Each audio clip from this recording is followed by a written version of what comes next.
Hello. Hey everyone. Welcome to another episode of BIM After Dark Live. This is episode 53, I believe it is, and it's going to be a fun one. I've got some awesome guests that I can't wait for you guys to meet. My little buddy Jacob is with us for a little bit until he hits too many buttons. If for some reason we jump into all kinds of screens and things look crazy, it's because he's hitting buttons he's not supposed to. You want to say hi? Say hi to everybody. No? You want to say hi? Hi. Hi. Okay.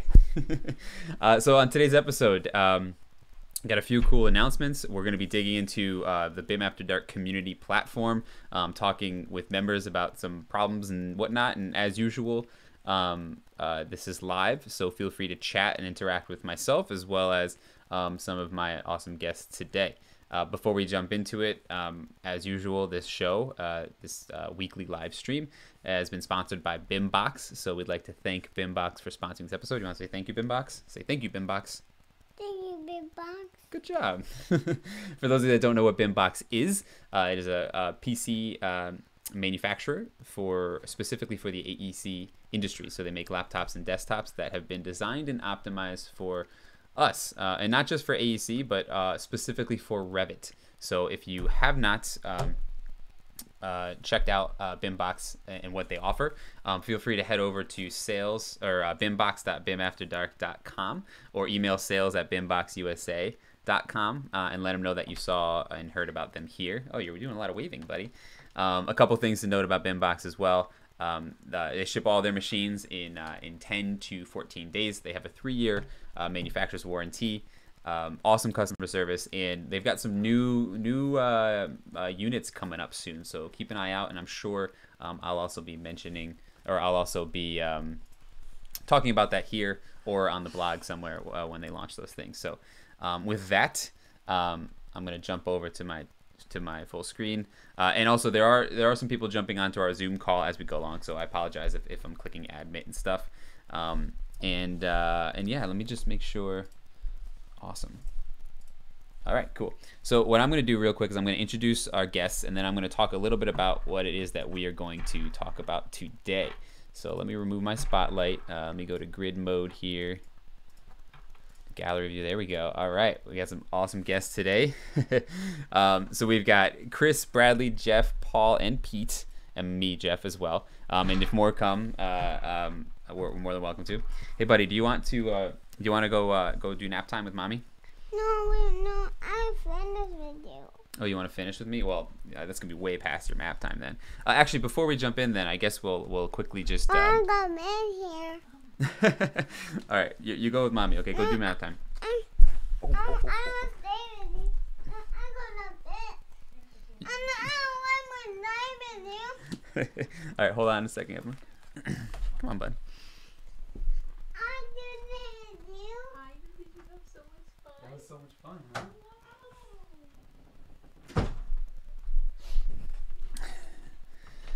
Trying to avoid a pre-nap meltdown right there. All right, so let's introduce. So I've got some cool guests, and I'm gonna let them introduce themselves.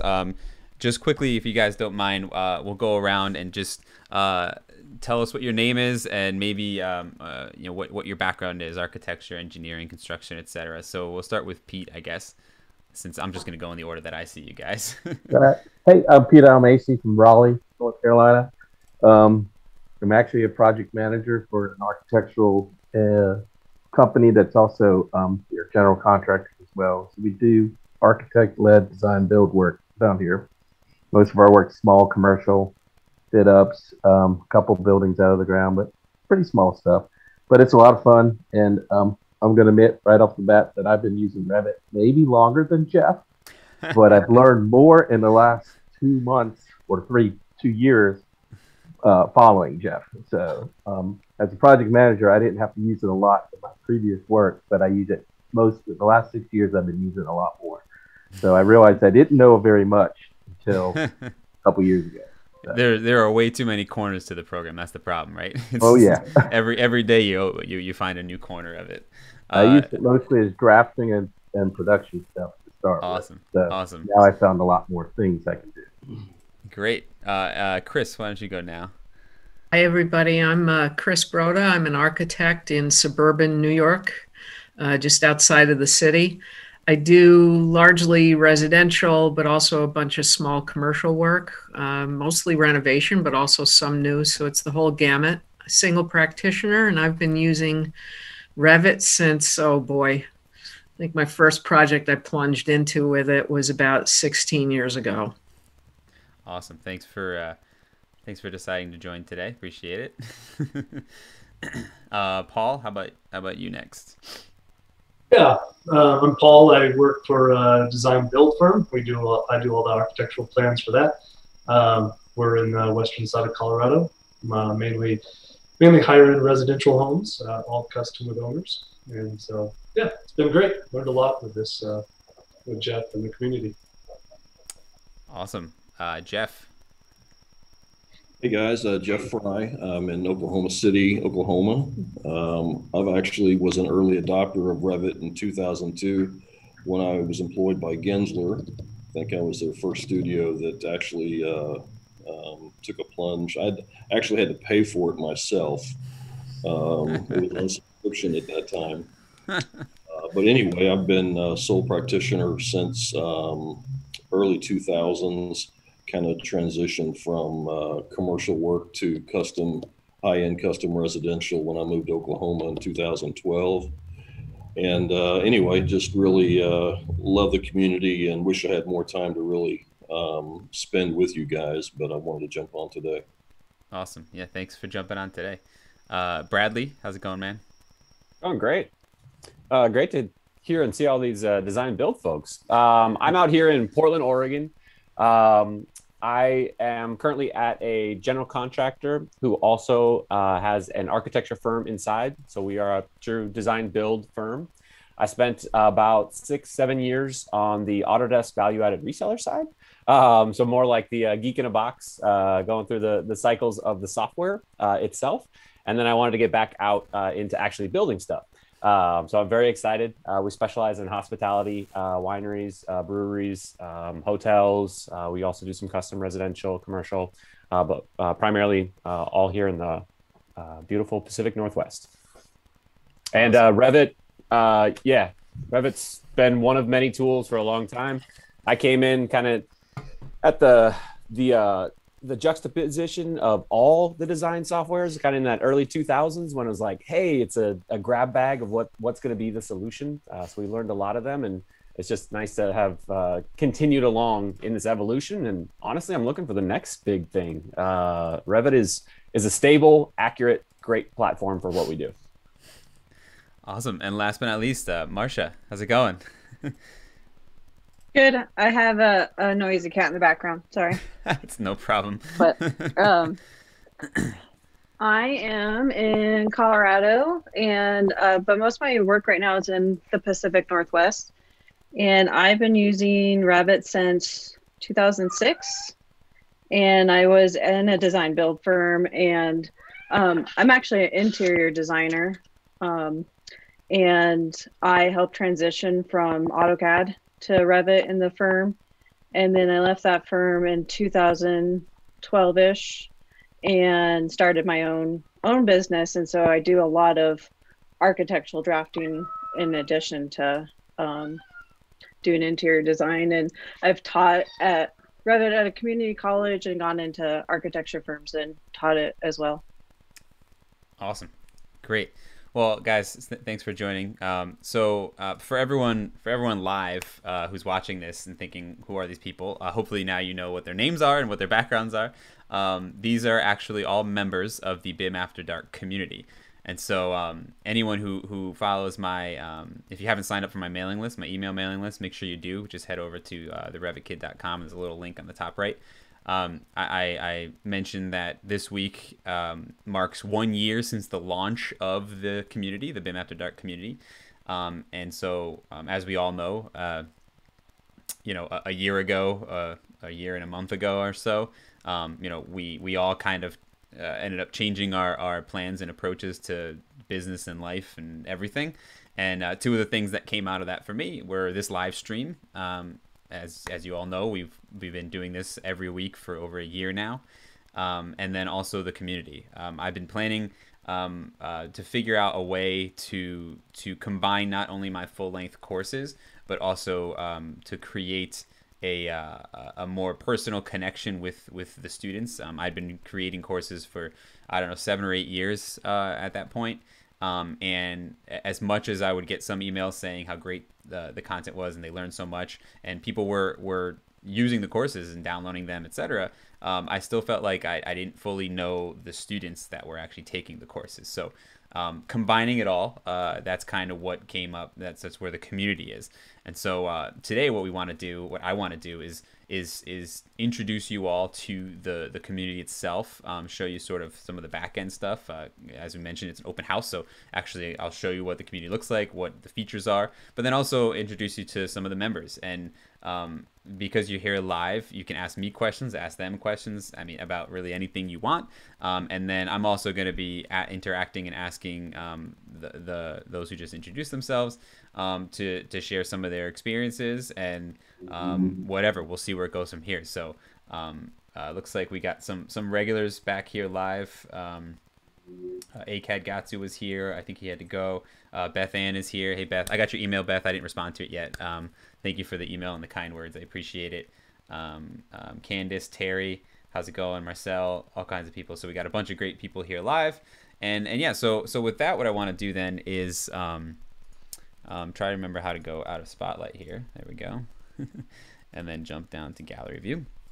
What I'll do is first I'll just show everyone sort of what the community looks like, and then I thought maybe what we'll do is for Chris and Paul and Jeff and everyone here, we can sort of talk about maybe some of the aspects of it and some of the experiences you've had, whether it's an office hour or a live or a course or just the general connections that were made. So I think that's what we'll do here. And then again, I want to encourage everyone live, if you have questions. Doesn't necessarily have to be exactly about the community, but general questions as well, or maybe even questions about some of the content that comes up. If we talk about, I don't know, keynotes or something random. I said keynotes because keynotes is just a hot topic right now, apparently. and I'll give Chris and Paul credit for that one. So what I'll do real quickly is, and I'm also going to pay attention to the chat and see, make sure that no one is asking anything or I miss anything. Brian from Canada. What's up, Brian? And I think what I'm going to do is I'm going to share my screen on Zoom so you guys can see live. You guys in the Zoom call here can see live what I'm doing. It's kind of the only way I can figure out how to stream the screen at the same time you seeing it. So I'm just going to stream the same screen and jump into the community for everyone. So, and let me move this so that everyone can see it and can see it, and then I'll move you guys to right there. Okay, so first and foremost, congrats on 40,000 subscribers. Thanks. Yeah, we rolled over 40,000 YouTube subscribers yesterday, which is pretty awesome. Considering I think when I started the live stream, we were down at like 16, so pretty cool for a year of a Revit/BIM live stream, right? Pretty wild. So what is the BIM After Dark community? So essentially, I was looking to create, initially it was just trying to find a place where I can host my courses. I have 4 full-length courses, which we'll show you in a second, and also be able to interact with the students taking it, as well as them possibly interacting with each other. So when you have questions, when you're stuck, maybe if you want to submit a sample and so on, there was a place to do that. And what that turned into was, well, maybe it'd be nice to have a sort of private community to help you just generally learn Revit as a group. And that's really what it's turned into, is a social area with all of the educational back piece of it. And so if you're interested, check it out at community.bimafterdark.com. At the end, I'm going to make some announcements on some cool changes that I'm making as far as that is concerned. But when you log into it, if you remember, this is what you see. This is sort of the home page, and this is essentially your social feed. So this is mostly expanded. And if I hit the little button here, you can see it more of a feed, and you can see all the content that these great members of ours have been posting and chit-chatting about. Here's one from Paul. And so if you click, I'm going to move our faces out of the way. So if you click any of these any of these posts, it's kind of like a Twitter feed or a Facebook feed or a LinkedIn feed, whatever. You can just quickly post a question with links, with sample files, etc. And people can comment and react and help and work through problems. And so this problem here was one that Paul was working on, where he was trying to figure out how to turn off the edges of topography. And so everyone was, helping each other out, including me, within this community, and responding with some examples of how to do that. And the other thing that I was thinking of while we do this as well is if some of these topics or questions are something that are interesting to you, we could talk about sort of what the result was of that. For example, I think Paul, for this, so again, just to reiterate to everyone there, the question was, when you have a topography like this, where maybe you don't go to the extents of the screen, is there a way to hide the edges of it? And so we had a good conversation where I think it was Lonnie mentioned you could hide the edges using, converting the lines to white. But the problem with that is if you were to put a subregion on it, the subregion edges are white. And so, Paul, I guess real quickly, would you say what solution did you end up using, I should say? Well, yeah, I actually started. I thought that was a great solution at first because it worked. It worked perfect, just like I had mentioned in there. And so I went right away and I switched my template, and I've been meaning to get back in and comment on this because I changed it in my graphics everywhere. But then I use topography, real or fake, to be the grade in my elevation views. I don't use any annotation symbols or filled regions or anything to do that. So not only does it take away subregions, but it takes away the outline when you cut a section through it. It takes away the section cut line and the sloping edges. So they all went away. So all of a sudden my topography just disappeared on all my elevations. So it worked really, really good on that view only. So right now I'm going to go back and test, but then the subregions I don't use a lot of, so it's probably going to, like you said, not work for all that. But it would work as a visibility override, as a view filter in my site plan only to turn those white. It would work until I did subregions. So it does not, it breaks Revit wide when you do that. I love that you went and changed all your templates and then realized, oh crap. Yep. I was like, where'd my site go on the elevations? Well,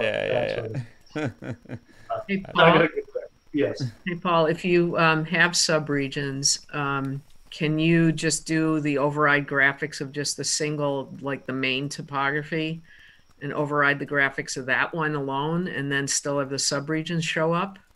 You mean have two topos on top of each other? Yeah, I guess, if you're going to do that. Maybe, but then the other one no, I don't think it'd work, because then you'd still have the lines of the other one. No, I'm just thinking, what do you mean by subregions? Like you're splitting the surface and making it like different. Yeah. So what I'm thinking is, what if you just take the main topography and say, change that one to the white and let the rest of it just be by category? Would that would the split off surface display properly? Doing the element versus the global override. Yeah, that might get means there. Having to select it every time. It's not a built-in filter. Yeah. Yeah, I changed it in object styles, and that's what did it. Yeah. Or maybe now that you can create a filter based on phase, you could have like an existing phase for the old one, just filter it with that, and then any subregions or split off surface, make that be just new construction or something like that. Or possibly adding just a general filter to your template that's white edges, not white edges, to topography, and see if that helps. I don't. We got to test it out to see if how the subregions get affected by the element based filters. But yeah, good point. I'll do it. I'll build a driveway on this site and see, because that's coming next on this project. It looks excellent on that project. Turning them white, it's perfect.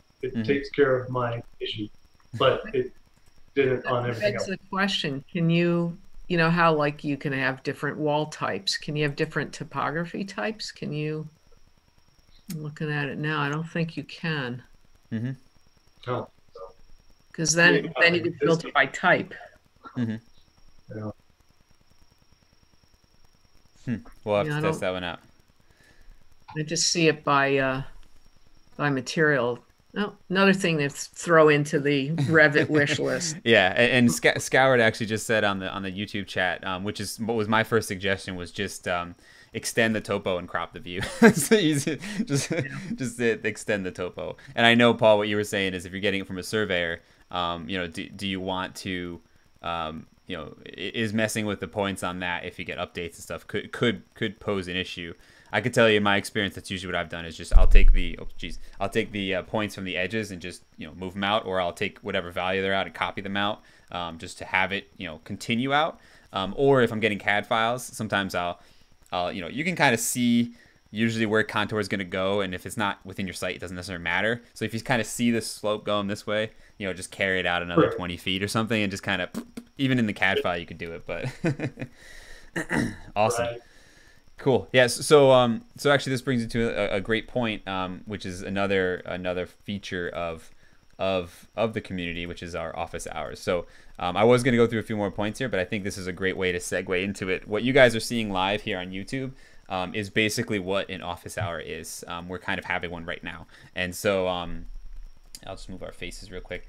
So as you'll notice, as I'm inside the community here under events. We have a bunch of events lined up. Today's is right here, which you can see Office Hour, Open House, BIM After Dark Live. But then we have Community Office Hour 24 and 25 coming up. And then if I go to past, you can see we've actually had 22 office hours over the last year. Actually, it's more than 22 because we've had a few of our community ones that you guys set up, which is pretty sweet. So I think it's more like 24 or 25. And these office hours are exactly what you guys are seeing here on YouTube Live. And so what I can do is I'll open one real quick to show you.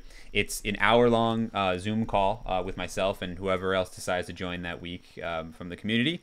And we just kind of talk about problems and issues that may be coming up, and we help each other solve them. You could see, and I'll play the replay, and I'll try to make sure to hold the volume. So you can see this was actually last week's office hour, and we covered an array of topics. We talked about Dynamo.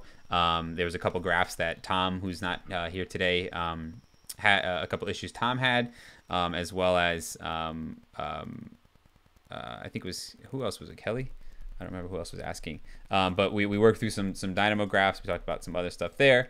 If I go down to, let's say, number 20, you can see we had 6 or 7 of us on here, and we talked about numbered note legends, annotation symbols, text notes, etc. And it's literally this. It's an hour of chatting back and forth, asking questions, and so on and so forth. So pretty awesome and pretty cool that we're kind of doing that right now, and people get to see it live.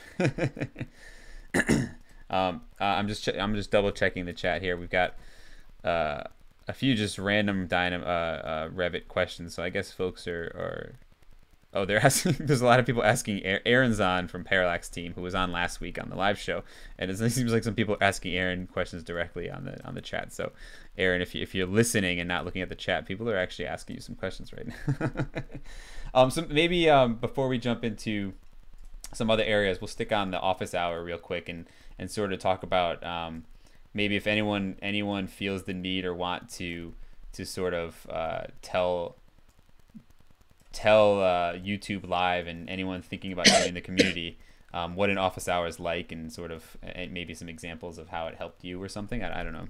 Your thoughts, you guys.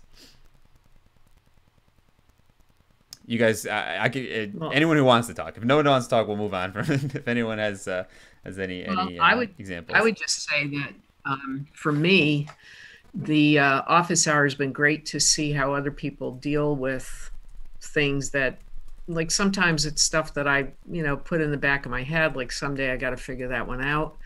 And then it gets raised, and then it makes me say, well, how would I solve, like if you solved it, for me, that's fabulous, because like the whole keynote discussion with Paul got me going on those.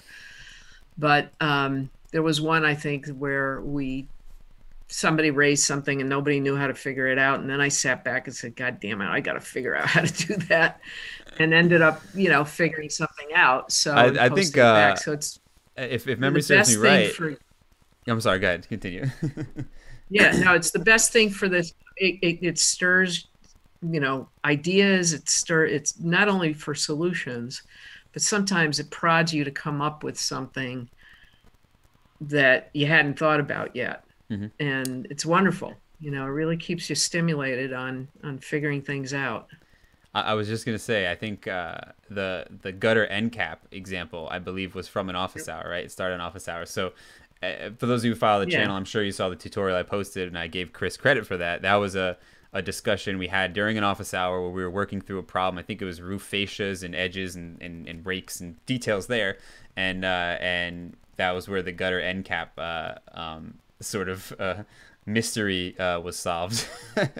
It seems like everyone enjoyed that solution, Chris. So pretty awesome. Yeah, it was just one of those things, like, where you come away and you say, all right, there's got to be a solution to this, and it makes you think about it. So, that's what I love about the office hours, because I'm always learning something from all you guys in things that, I'm not addressing these days, maybe in a job, but, but it comes in handy. So definitely. It's been a terrific back and forth. Awesome. And so on that front, anyone who has checked out the website or the sales page, I should say, for the community has noticed that sort of the tagline is learning Revit together. And so the idea behind what this has turned into, and what I've been hoping it turned into, which it has, which is great a year later, is also the support of knowing other people are struggling the same as you are, but also are learning the same, and also being able to share. And it's funny, as an educator, which I guess I can call myself that, between this community and just the fact that I'm an adjunct professor, I guess I get to call myself that. But teaching others is actually an extremely beneficial process for you in learning too, right? And what I've noticed, and what's really cool is, and with these office hours, I mentioned it for a second before. Let me move our faces so people can see.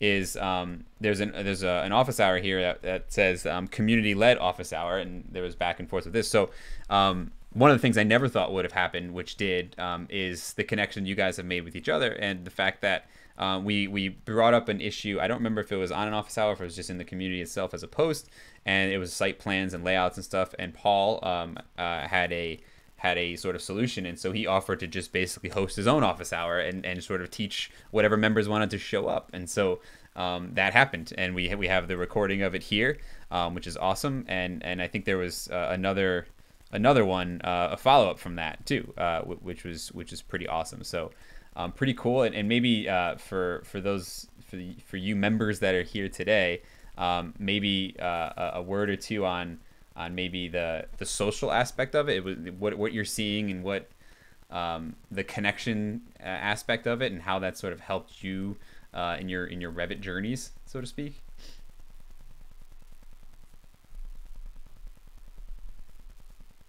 Yeah, I mean, for me, like a few of us were just sole practitioners. We're just by ourselves working in Revit, so it does give a nice outlet or a nice connection with people in the like-minded industry and thoughts, and just gives us a place to connect with our ideas and just kind of what we're going through. So it's helpful. You don't have that community, water cooler dock, that kind of stuff in your office. So it's funny though, I as you were talking, and even when I was thinking about the sort of tagline of learning Revit, learning Revit together, and if you see the sales page, it says you don't have to learn it alone anymore, etc. Is even in the larger companies, I will say that typically the Revit users, hopefully this is not the case as much as it was, and there's a growing base of it, but the Revit, let's say, enthusiasts, especially, I still think that they're doing a lot of this solo. Like I think there's an aspect of the BIM managers and the 3 or 4 Revit specialists at a firm who are setting the standards and teaching the people how to use it. I still think there's an aspect of outsider-ness to that that I've experienced working at larger companies, and so I do think that it's not just the sole practitioner who can benefit from that connection, which is pretty sweet. It's like Angela's commenting on the chat. I was just gonna say, Angela, where are you, man? You should be here on the call. I'm sorry. Go ahead. Was that Marcia? Yeah, I was Marcia. just gonna say it's really great to be able to talk to people about Revit, because I have to explain all day like why we either can't do things a certain way or why that might be really difficult. So it's nice to just be able to explain the troubles I'm going through and get other ideas from the community, like in the office hours. Feel less alone. Yeah, and I mean, obviously, I think as I mentioned in the beginning, I think the pandemic that sort of hit us last year and sort of made us all kind of have to isolate. I think there was also a need for that. Even those, I mean, I haven't been in the office since, I don't remember last time I was in the office, honestly. I think I went in back in like August or something to grab something that I forgot, and that's it. So when you think about that aspect of it, and having this connection is definitely pretty awesome. Angela was just mentioned in the chat, saying it's much better than Facebook group or Slack. I hope it's better than Facebook group for sure. Definitely less noise than a lot of the other social media, which is super nice. Awesome. So what I'll do too now, let's quickly continue through the tour here. And if anyone has any other questions, or if you guys have any comments here. So as I mentioned, there's office hours. So first thing you get is the social feed, which is you can quickly post a question, get responses. Then there's the office hours, which is usually under events. The original plan with events was also to hold in-person events, which so down the road we may do that. Obviously that got put on hold because of natural occurrences in the world. And there's a couple other areas that you could see. You could when you sign up, you can put yourself in the box of an expertise. Doesn't necessarily mean you have to stay in there, but what's helpful there is that if you fill that out, people can filter users and members by that. There's actually a way to filter members by location, not your direct address, but just maybe a city or state. And that's kind of cool, because I guess you can look for people that are nearby and local when we are able to have a cocktail again in person together. But then there's also the courses. So if I click in, I mentioned the whole point behind this was really initially was a place to host courses. So anyone who has taken any of my full-length courses in the past, it used to be a giant package zip download that you download, you extract, you've got your videos, you got sample files, you got everything there, and you just kind of go through it. And that obviously worked. It worked for many years, but again, the interaction, the follow-up, the hey, I have help, or I need help on this lesson, that became a lot more challenging in that method, in that process. So what's really neat about these courses is not only are they my 4 flagship courses, so to speak, which, as you can see, is BIM Can Be Sexy, BIM Can Make Paper, BIM Can Make Families, and DIY Dynamo. And so anyone who's not familiar with what those courses are, obviously DIY Dynamo is a beginning course in Dynamo. Making Families is parametric modeling. Making Paper is all about construction documents. And then BIM Can Be Sexy is renderings, floor plans, sections, presentation graphics, etc. I see a question somebody kept asking about floor plans in the chat for some reason. Maybe they must have saw one of my tutorials, or maybe a picture. So maybe what I'll do is I'll open that really quickly to show. But what's really neat about this is the courses. So all of the course content is here. I'm actually the admin, so you're seeing a little more than most people would, like the ad lesson. But so all of your course content is here. The videos are here, the sample files are here. But what's really nice about it is not only can you watch the tutorial, but you can also ask a question directly on the tutorial. So as you're reading, if you have a question for me or maybe someone else who took the course, anyone who's taken the course will get the notification about this. You can pop your question right in here. You can share a sample file, etc. So that's really cool. Not only that, but also the activity feed pulls all of that information together into one place. So this is a social feed for the course. And so you can see Paul had a bunch of questions. He was working through some interesting things here. Oh man, I remember those ones, Paul. The tree columns.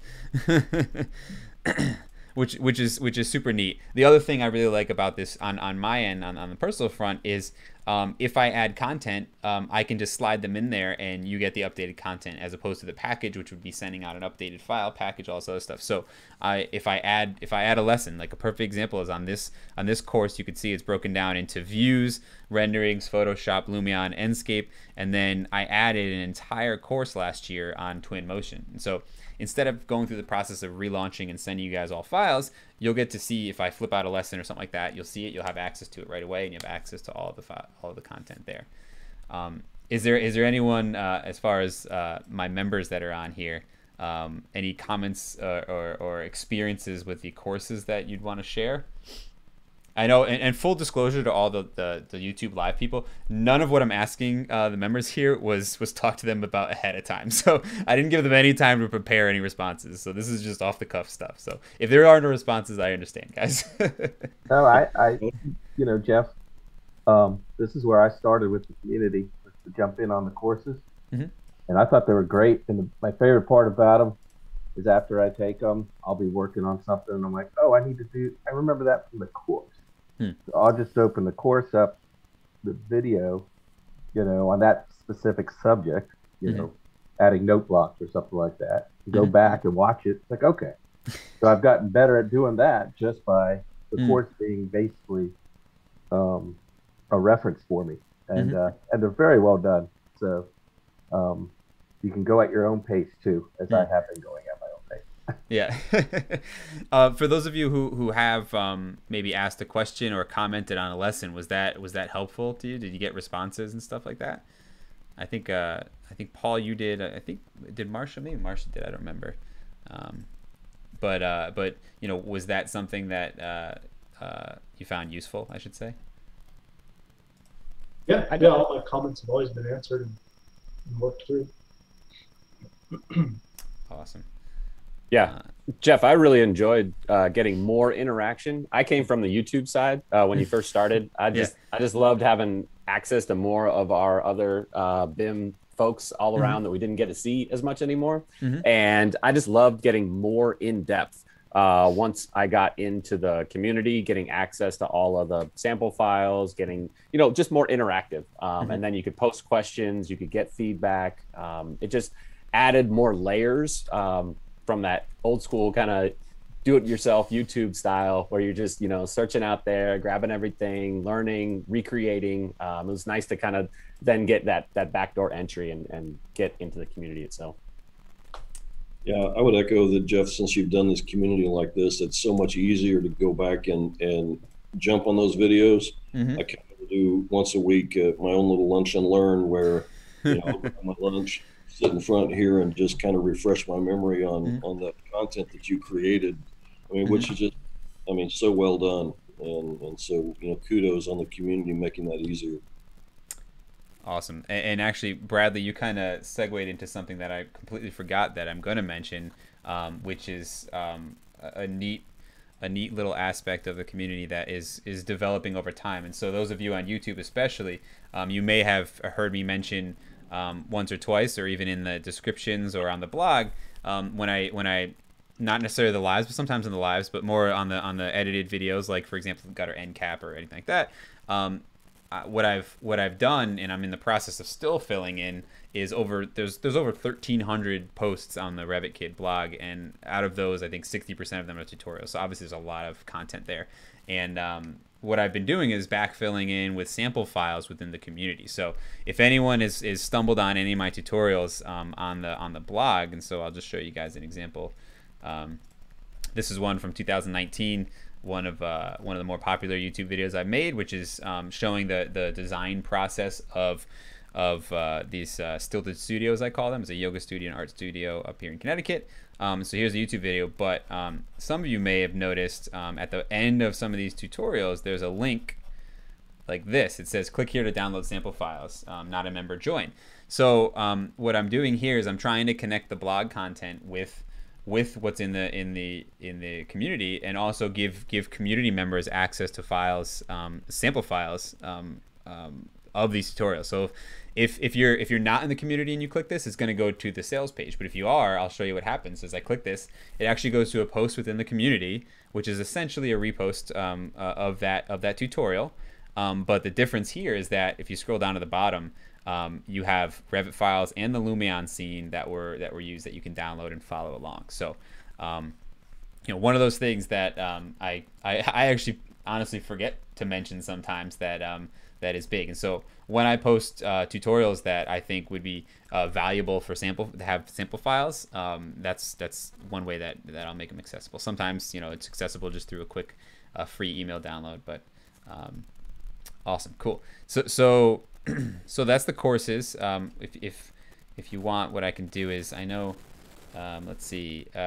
So anyone who's interested in the courses, feel free to reach out with me with any questions, guys, too, on YouTube, or ask on YouTube right now about any of these courses. The course outlines are available. I'm trying to figure out how to make it so you can at least view some of the outlines and even preview some of the content beforehand. But all that being said, the announcement I'm going to make at the very end of this will, I think, solve all of those problems. So the other piece, let's see. The other piece that I think is kind of neat, and this kind of goes along with what Bradley was talking about as well, is you'll notice, you're floating heads in my head. It's driving me. Actually, you'll notice right here too, it says live. That's pretty cool. A feature of this platform is when we are live for like an office hour or something, it does have the little live there, which is pretty sweet. And you click it and you can go to the event. But on the top right here, you'll notice if I click here, there's actually chats. And so there is, and Paul, I'm going to open yours. I don't think there's anything that you wouldn't want anyone to see. So, but I'm going to open this really fast just so I can show. You have the ability to directly chat, not with just me, but with any members. And you could have groups of members in a chat. You could have a chat within the course, etc. So at any moment in time, and most of you guys here have used it, which is awesome, you could just hit my name and hit chat, and then I get a notification and we're having a conversation via chat. So super cool, and we do use it quite a bit. So just imagine you're sitting in the office and you're smashing your head because you can't understand why this wall isn't tagging this way. If you can go on and either post directly on the feed here, or simply say, hey, who's online right now, and you look around and you're like, all right, who's online? Chris is online.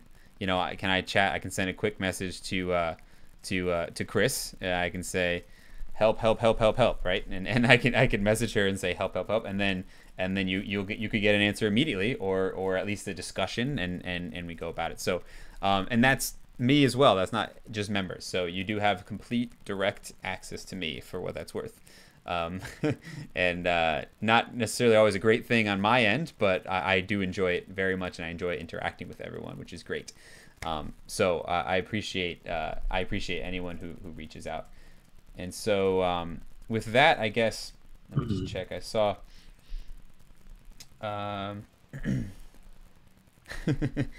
Bradley, you just mentioned you thought this was going to be an internal open house. That's so funny. Bradley just mentioned on the YouTube.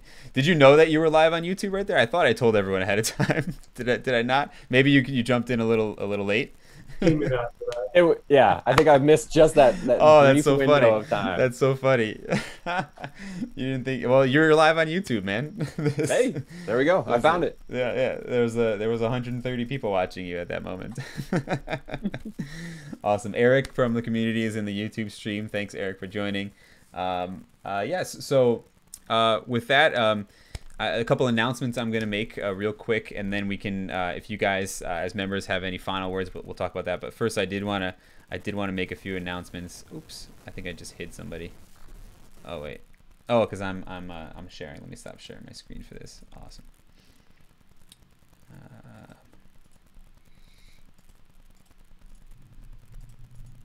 How do you guys remove spotlight? Oh, there we go. There we go. It's like I've never used Zoom before after a year of being in quarantine, right? So real quick, so hopefully that was a good, a nice sort of run through of the community, and you guys have a better sense of it. But the one thing that I did want to announce as sort of in honor of a year, and just as I'm sort of figuring out after a year now where our members are finding value and enjoying it, I wanted to give access to more people. I mean, the whole point is to get the more of these awesome members like Paul and Pete and everyone that's on this call, and Chris, the more that we have, the better this community is going to be. And so what I've decided to do starting this week is that I'm going to be offering a 14-day free trial. So if you head on over to community.bimafterdark.com, you can check out the whole sales page, and you can sign up absolutely risk-free. No contracts, cancel anytime, all that good stuff, and you can try it for free for 14 days. And there's a very specific reason why I did 14 days, and that's because we usually have an office hour every 2 weeks.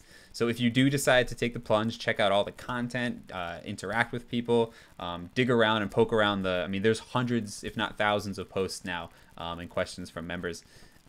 You'll get a chance to do that, and you also will have the opportunity ideally to be on an office hour, which I think if you do take advantage of this trial, I think you should definitely try to join an office hour, because I think you'll see the benefits there. So if you're interested in that, definitely head on over to community.bimafterdark.com. So I wanted to mention that, and before I completely sign off, members, Pete, Chris, Paul, Jeff, Bradley, Marcia, thank you for joining me. Do you guys have any final words? Anything that words of wisdom you'd want to leave the YouTube world with? I would Watch just those videos. Yeah, watch the videos, and I'd say just join, because it's great to have the community. It's great to be able to get answers and get inspired by everybody here, and it's well worth it.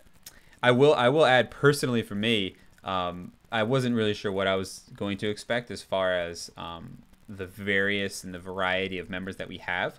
And I've enjoyed the different backgrounds, and it's really funny to see when someone posts a question, how the solutions are influenced by people's backgrounds, right? You can get a sense of who and what everyone does just by their solution to the problem. So it's really, really cool. And it also has offered, inspiration for me. I mean, for example, the quick tip to community tutorials that I've been posting on YouTube, those are all examples that came from discussion on the community. Marcel just asked in YouTube, can we share files? Yes. So you do have the ability to share files. I will tell you that the platform that we use, let me the members, I don't think you guys are going to see this, sorry, I'm just scrolling through it real quick. You have the ability to share anything up to 25 megabytes, I believe, is the single file. If not, you can simply just host it somewhere else and link it. The only weird thing about it is if you're sharing a Revit file, you have to just zip it, because for some reason .rbt. But I believe it's up to 25 megabytes. I haven't been figured out how to let it be larger than that. But 25 megabytes is usually enough for like a family or a picture or whatnot. So yes, you can share files, and that's in most locations. When you're commenting, when you're posting a question, when you're even in the chat, almost everywhere you have the ability to attach a file. So great question, Marcel, and we use that pretty often, I would say. All right, I'm just double checking the chat. If you guys that are here live, if you have any other questions, feel free to ask them before we sign off. And again, I want to thank all my members for joining me. This has been fun. I have one more comment. If Sure, Marcia. people are considering joining or not, we all know there's a lot of YouTube videos out there, and you have them yourself. Mm-hmm. It's just such a time saver to be able to come to the community, like ask your specific question, and have the files that you can download. Like I had an issue with a fence, and you were able to like pass on a file and get me a material. Like there wouldn't be any way to do that otherwise. So I think it's a great time saver on top of the other things we said. Yes. Yeah. I'm hoping that at the end of the day, this may be the first stop before Google, which is kind of cool, right? For some Revit users, instead of going down the rabbit hole of Googling and not to mention, Googling and then digging through 17 different forum sites to try and find maybe something that's close to it. So I'm glad that you've seen some value in that. Scour just asked, sorry, just real quick, Scour just asked, if we've tried Autodesk Drive. That's another. I believe Jerry, who's not on the call right now, he actually uses Autodesk Drive all the time to share his files within the community. I don't know as far as in the background what limits there are and what not to drive, but pretty sweet. Sorry, go ahead, Bradley. I didn't mean to interrupt you. I thought that was one of the other awesome things is as we're going around Google and the rest of YouTube, you did a great job kind of doing the crossovers. And I thought bringing in other members of the community. And so you start to see that circulation of ideas. And sometimes you just get it from one perspective. But when you bring in those other voices, then you kind of get both sides of the story. Because, I mean, there's a reason why we all do things slightly differently. And everybody in Revit does it differently. And I just love the crossovers. I think I just kept going back to that. One of my favorites is always like Revit Pure, the coordination type of stuff. And then just all the different types of folks that you bring in, I think is really important. Awesome. Francis just asked, is it only architecture and do we have discussions about MEP? It is not only architecture. Right now here on the stream, mostly architecture, build, construction backgrounds, but we do have MEP and engineers. There's actually quite a few structural engineers too, and structural related stuff.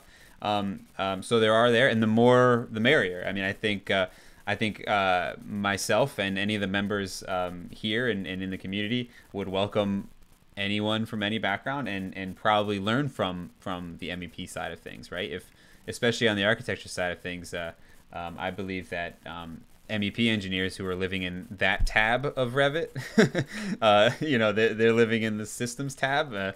Architects appreciate learning from that because we may not spend as much time in the systems tab. So, and vice versa, there could be some stuff that you can learn from architects who are living in the architecture tab of Revit that are beneficial to your daily work. So, Francis, feel free to try it out for 2 weeks and see what you think. Yeah, Jeff, I would just add to that in my case, because I'm a single practitioner, and I work on small projects, like when I do use MEP help, none of them are on Revit. And so I'm constantly, like I've got a project now that's pretty complex where I've got the engineer and he's too busy. So I'm actually going to do the drawings for him. As part of it. So having some of the input from the MEP people would be really crucial to help out with that on just managing rebars and, duct work and, all those kinds of things. Because a lot of times I can't wait for them to just show up with an AutoCAD file or something like that, which is going to be useless to me in Revit as far as I'm concerned.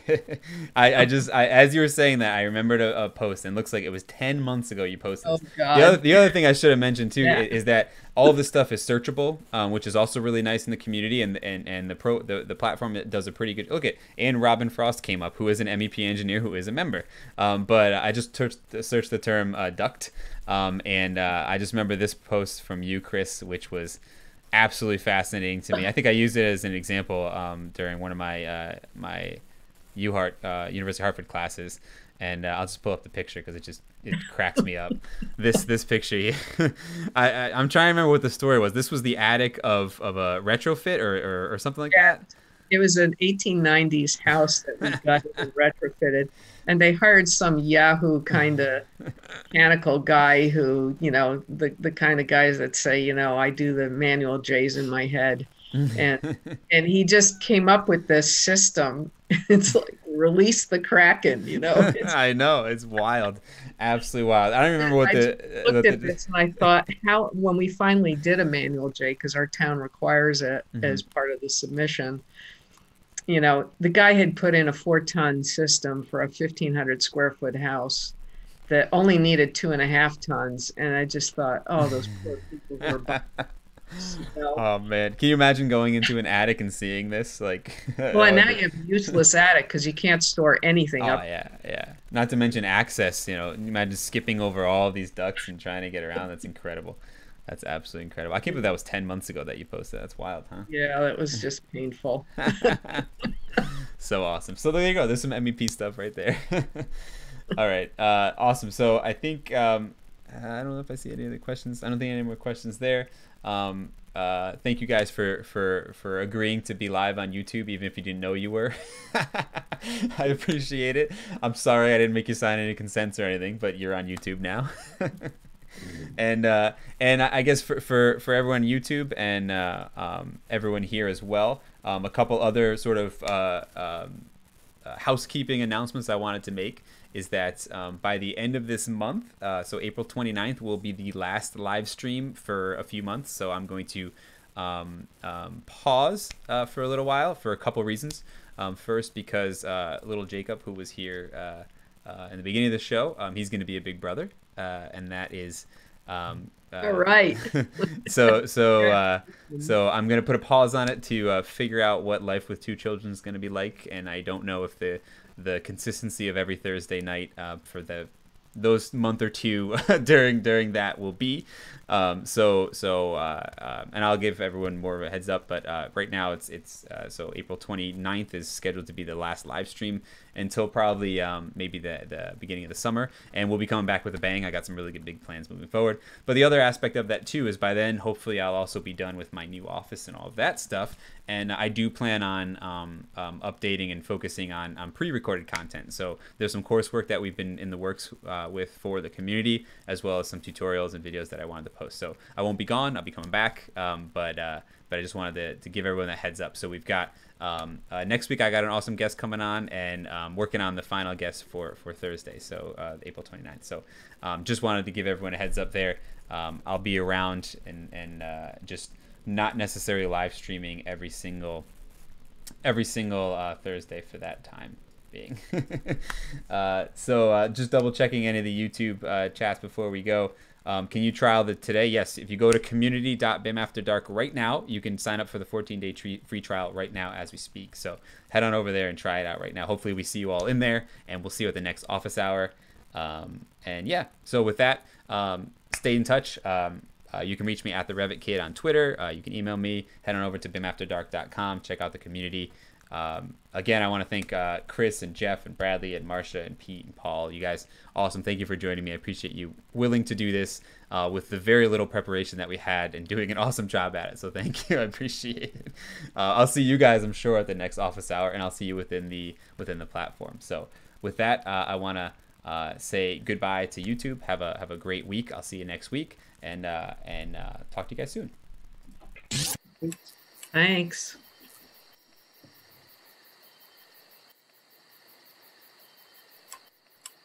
Congratulations, Jeff. Yeah, that's awesome.